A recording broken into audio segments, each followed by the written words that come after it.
So it's important to recognize how they are uh, formed and how they can be changed. So basically, that's what we're going to be discussing. And right now, all I have is books around me in various ways, and hopefully there's not going to be any people that can be recognized. I'll have to see. So now, in a moment, we're going to stop, and then we're going to come back and get on with our discussion. Again, our theme today is beliefs.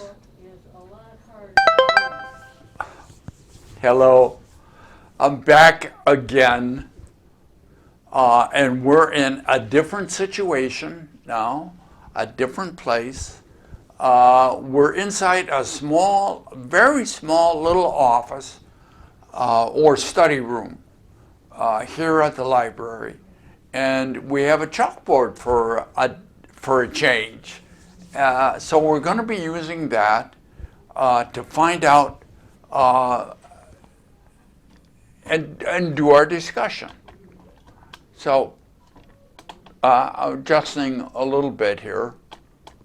So I was stepping out of my comfort zone a little bit to see if we can get a better understanding of what beliefs are. So we're going to be covering some stuff that you may have heard before, but it will be in a different way. So now I'm using chalk rather than a marker. So I got some white chalk, and we're going to be talking about beliefs.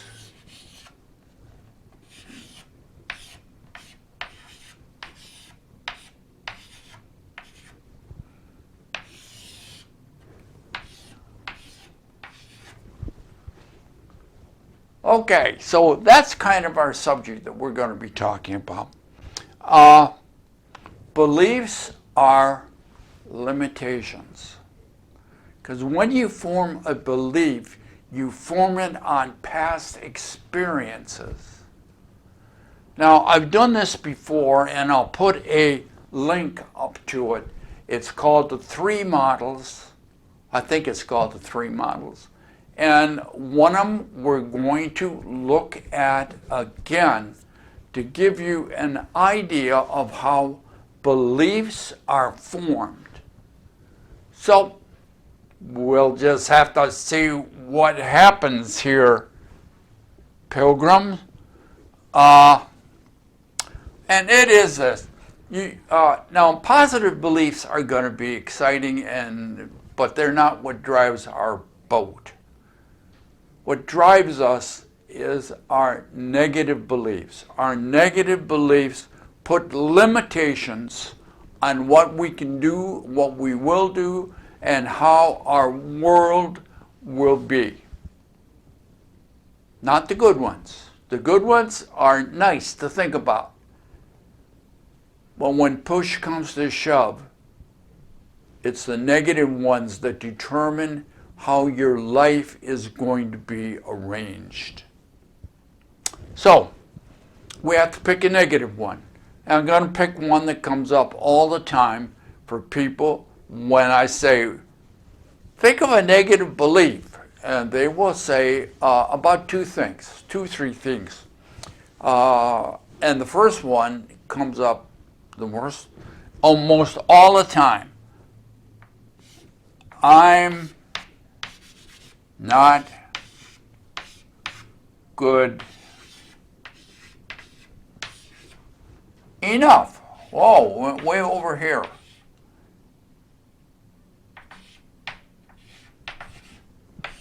Make believe that's good enough. That's a G. Okay, so that's our negative statement. Okay? And it could be, I'm not liked, I'm a victim,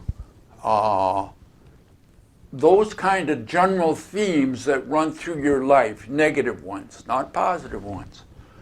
So now, like I've done before, I got to draw a little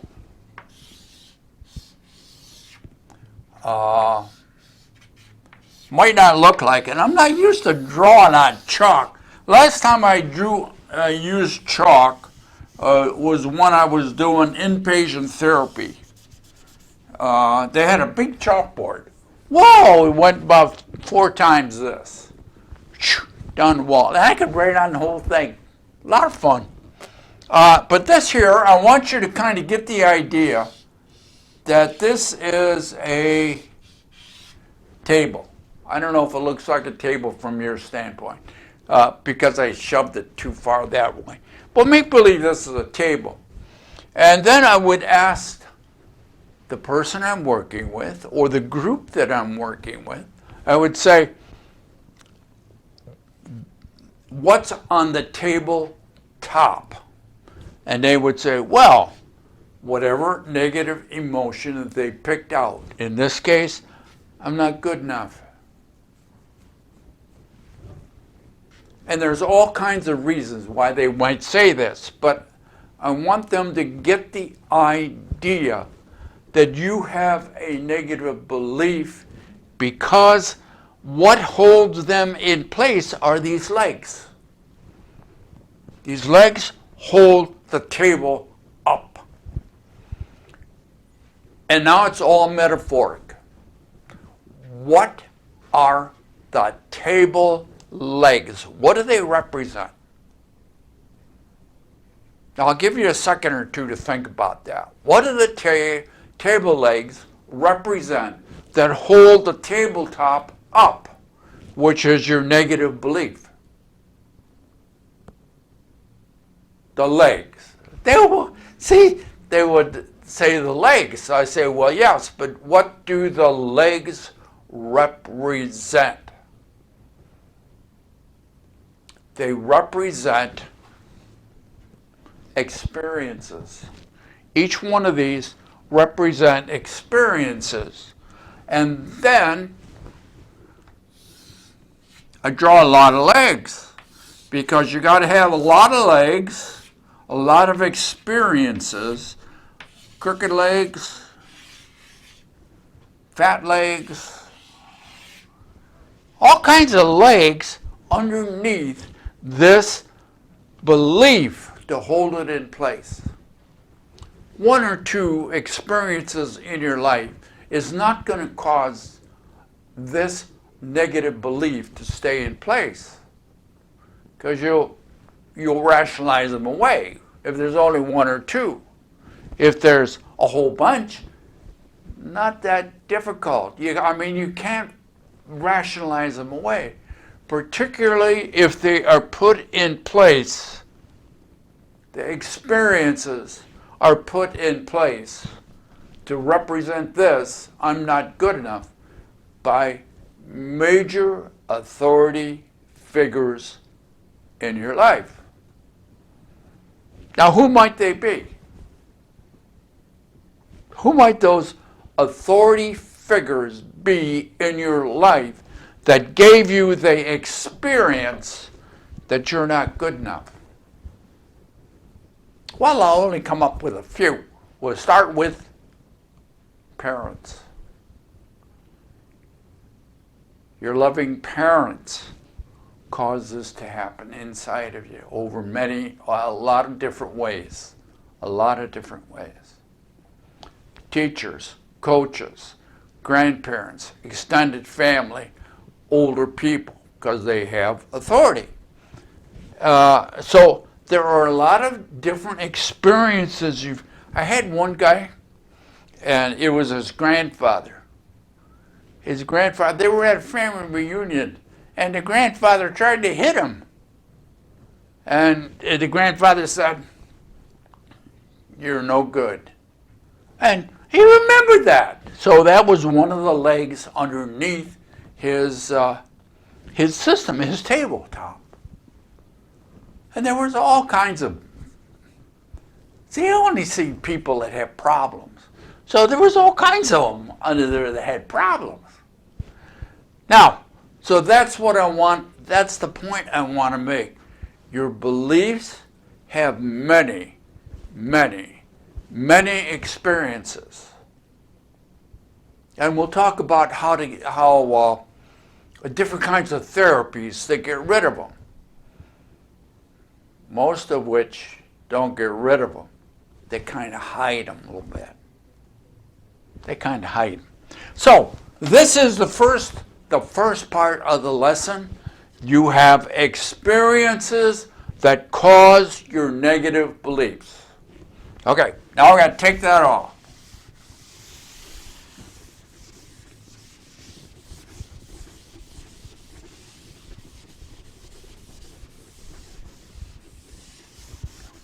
I'm going to leave this up for a moment. Because now we know that it takes a lot of memories of events that have happened in your life to create a belief. And you have different beliefs. You have, I'm not good enough. This is one we're working with. But you can have beliefs that nobody likes me. I can't make friends easily.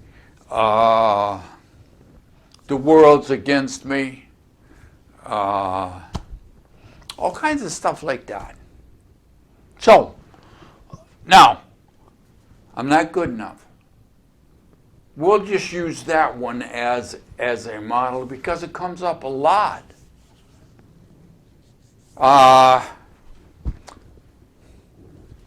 Dad liked my brother better than me. Why didn't they like you? I'm not good enough. I didn't do this right, I didn't do that right, whatever it was. It's an interpretation. That's the point. This is an interpretation of the events that happened to you. Very few people are going to come up to you and say, you know, Charlie Brown, you're not good enough. They won't say that directly. Some people will, not too many. So now you have this belief that you're not good enough as our model. So when you have that, now we have to look at another model. Now I think I talked about models. The whole universe is too big to look at one time. So basically we segregate it into different things, into what I call models. And usually what I put on the board, whether this is a blackboard, this is not a whiteboard, but when you put something on the board, it is a model that fits into a bigger jigsaw puzzle. So this is a piece in the jigsaw. Now, when you have, now let's just think about this. When you have, now I drew a circle. I hope you can see it. It's a little low with this board's, but it's bigger than my board. This is the experience.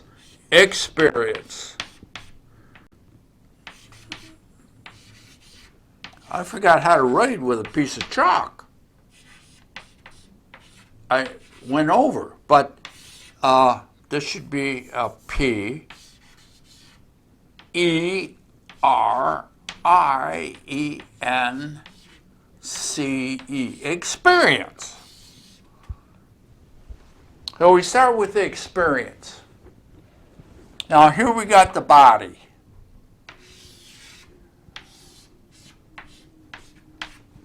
You experience an event, a negative one that causes you to say, not good. enough. Not good enough. So you have an experience that you interpret inside of you.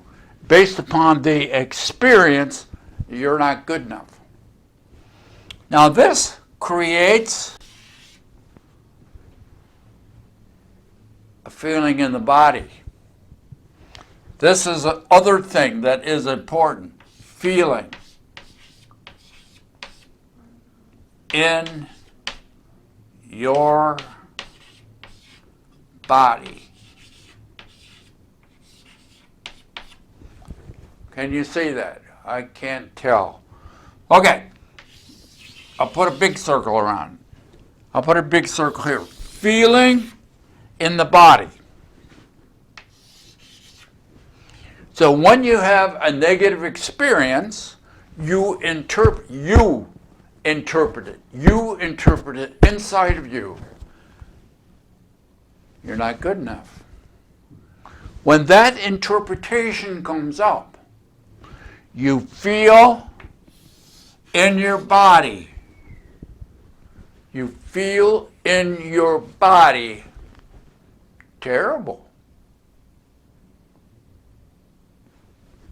Feels bad.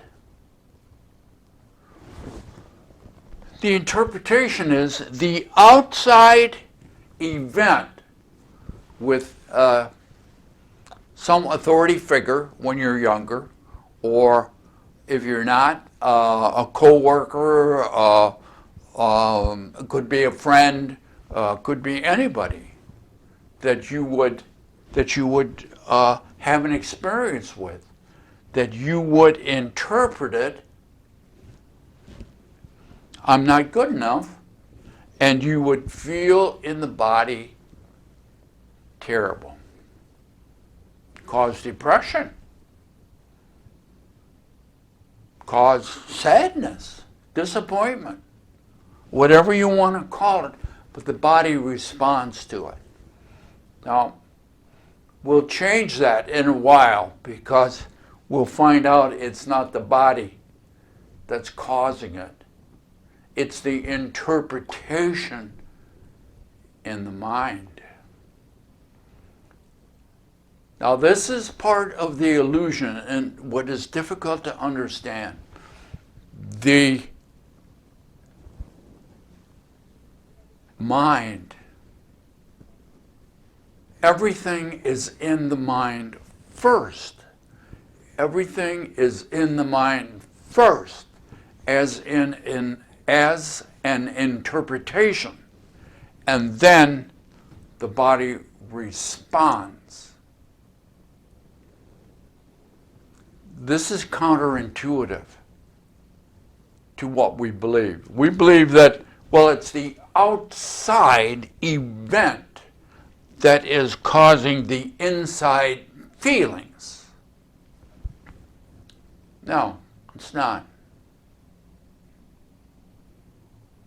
It is the inside interpretation through the mind, brain, and central nervous system that determines the interpretation and signals the body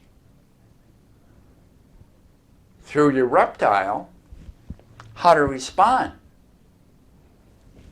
And that's where you feel it in the body. You feel it in the body because of the interpretation of the event in the mind.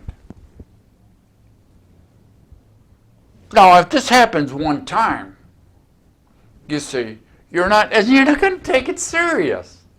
You'll say, well, what the hell does he know? He doesn't even know me.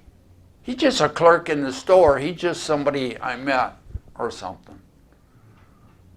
But if you have a lot of those experiences, a lot of legs on your table, and they're not just a clerk in the store, they're somebody significant to you, a sibling, a parent, a extended family member, a coach on the baseball or basketball team. All of those kind of things all add in to how you're going to interpret it on the inside. So now, we're still talking about beliefs. We haven't got to a belief. We only have one experience, outside experience. And as you begin to have, and the feeling in the body is, see this little triangle? Because you will be, after you feel that in the body, you say, well, I don't want to have that again. So you'll be leery of outside experiences and things that you will do. If the coach says, you're just no good at baseball, anybody can see this, how come you can't see it? Why are you going out for the team? Well, that's going to have a great deal of effect. You're not going to go out for the team. So if he says it enough times and he doesn't pick you for the team, this is going to go around and you're going to start having a belief system. You're not good enough. You're okay, for certain things, but you're not good enough. So your belief system is based upon how many times you take this information in, feel bad on the inside, and begin to look to the outside so that you don't have those experiences again. You limit what team you're going to go out for. You limit what job you're going to apply for. What do you think the outside world is going to expect from you? So now, that's only one belief. And again, you have to have it over and over and over, experiences, different kinds, but the same interpretation. I'm not good enough. Now you can change this. You can change this, but you have to recognize it's what you're doing inside. It's not the outside event. It's the inside interpretation of the event. So this, I'm not good enough, is self-talk. It is what you keep telling yourself. And this self-talk, you can change it if you can get a hold of it. Why do I say if you get a hold of it? Well, it becomes a habit. When it becomes a habit to interpret this way, it's out of your conscious awareness. You don't know you're doing it. You don't know you're making this interpretation, but you will feel it in the body. And you will, from that inner feeling, you will look to protect yourself from that feeling. This is not that unusual from PTSD, from childhood trauma and abuses, or military, or accidents. It's the same thing. The outside event creating an inside interpretation which causes you a feeling in the body that restricts where you're going to go to. PTSD, people in the military. When I was doing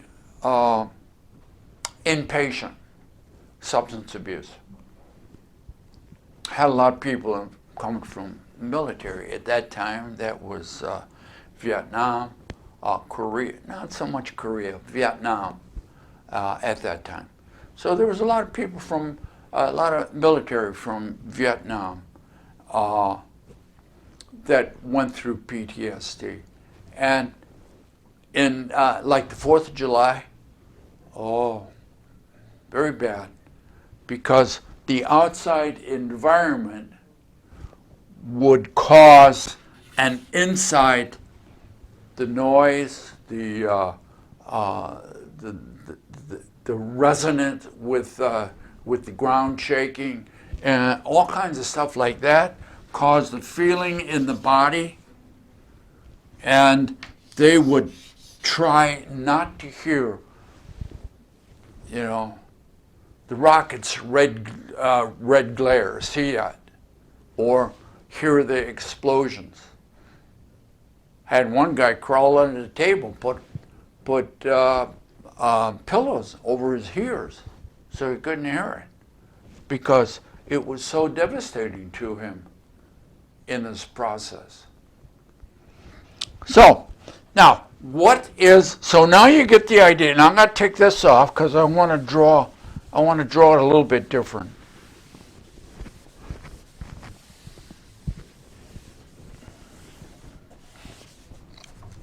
Now I'm going to draw a circle up here and say belief.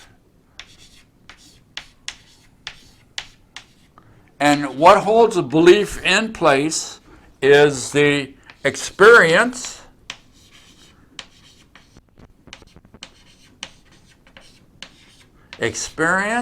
and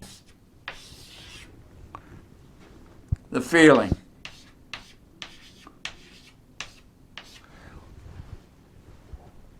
We operate by our feelings. We operate by our feelings. We don't operate by our logic. Everybody says, well, I can, I'm not there at that particular place anymore. I can use my logic. Now here's the problem. The belief is now a program. It's a program in the subconscious mind. Now you're aware you have two minds. You have a conscious mind and you have a subconscious mind. Your conscious mind you are aware of, but not the way you think. And the subconscious mind you're not aware of, and you don't know it's there. But out of the subconscious comes your behavior. Your behavior doesn't come out of the conscious mind. It comes out of your programming. All of these memories around a theme. The theme, I'm not good enough. However, that presents itself to you as an inner theme based upon the experience will cause you to feel, and you respond to the feelings. And this is where you feel in the body, which comes from the mind, depression, sadness, disappointment, fear, anxiety. Fear and anxiety are related together. And so a little message come up on the screen and I missed it. So I don't know, maybe I'm running out of batteries or something. So anyway, this is what beliefs are. And you have segregated them. A lot of times the experiences, this experience, now this is I'm not good enough, will lead to a belief, another belief. Another one that comes up a lot is I'm not liked by other people, by parents, by whatever it is. So this is another belief. This is a different belief. Belief, okay? Belief one, belief two, same experience will trigger both of them. And you'll have a different feeling in the body. That's why I say you could have depression and anxiety at the same time. But it's not, and it can be caused by the same feeling, by the same experience. But it is a different interpretation in the mind. It's a different interpretation in the mind. And you could have another one. So these are clusters, and they're based upon experiences that you've had from the past and how beliefs cluster together. Now, and they are created by experiences that you have segregated around certain themes. We mentioned the primary one in our discussion today has been not good enough. That you're not good enough for all kinds of reasons that you have done in your head. Now, when you have an experience, okay, you interpret that experience. And you interpret that experience through your lens of the past. Your lens of the past is memories. So your memories from the past determine how you're going to interpret the experiences of today. So your experiences today is not important. It is your interpretation of the experiences today. Now, some people can have experiences. Well, you might think, again, we talked about PTSD and in the military. And a lot of times, all those military guys, many of them, when they're in a military conflict, in the platoon, many of them, right next to each other, experience the same event. They experience the same event.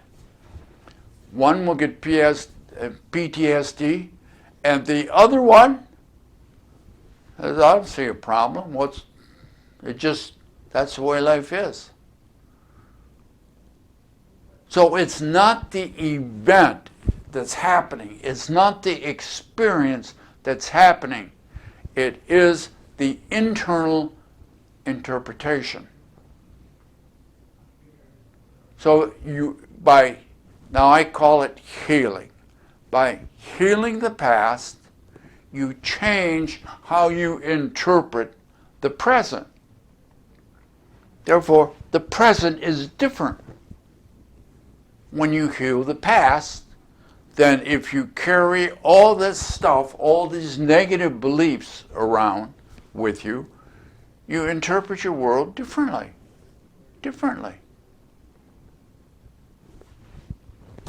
It's the way it is. Has nothing to do with the world. Has nothing to do with the experience, with the event. It has to do with the interpretation. So when things happen, now, with beliefs, negative beliefs, how you get rid of them? The two major ways in traditional therapy is behavioral modification and cognitive behavioral therapy. So between those two, what do? They find the negative self-talk statement, and then